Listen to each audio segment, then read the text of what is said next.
Bienvenue chez nous, le projet c'était d'accueillir à la maison. Partant de rien, on s'est formé, on a construit une équipe, on a construit un restaurant et des chambres d'hôtes. Une belle réussite.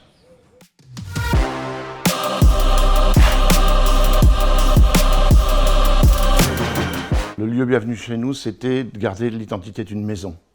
Donc avoir 4 chambres et un lieu de vie où les gens puissent participer à notre vie puisque nous on habite sur place. Donc le projet s'est construit par étapes. On a d'abord ouvert avec 4 chambres et un restaurant d'une capacité d'à peu près 60 couverts sur les 4 pièces. On a gardé un salon, une salle à manger, une cuisine et un boudoir, ce qui étaient les pièces de la maison initiale quand on a acheté.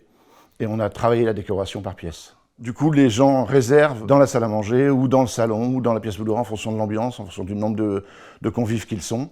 Et ils choisissent leur ambiance et entre guillemets leur intimité puisque ça reste une maison. Pour les chambres, on a créé à l'extérieur de notre maison des gîtes où on peut recevoir des groupes de 8 à 10 personnes en fonction des besoins. On a décidé au bout de 4 ans d'existence de se former. On a eu la chance de trouver entre guillemets l'excellence. Le chef c'est un MOF, donc meilleur ouvrier de France en 2004. Ce sont des gens qui ont la compétence produit, mais aussi la compétence humaine. Ils savent former, ils ont eu des formations et ils savent retranscrire leur savoir. Et donc ça pour nous c'était important. On a travaillé longtemps avec des cartes annuelles ou semestrielles.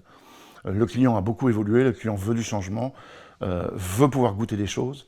Donc on s'est adapté et on a une carte qui est modifiée tous les 2 ou 3 mois en fonction des saisonnalités.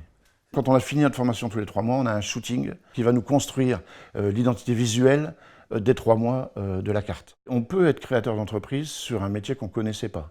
Ça demande certainement beaucoup plus de travail, beaucoup plus de passion, beaucoup plus d'investissement qui soit financier ou personnel. Il faut bien s'entourer des bonnes équipes, que ce soit du personnel ou des formateurs. Et je pense qu'on peut réussir, oui.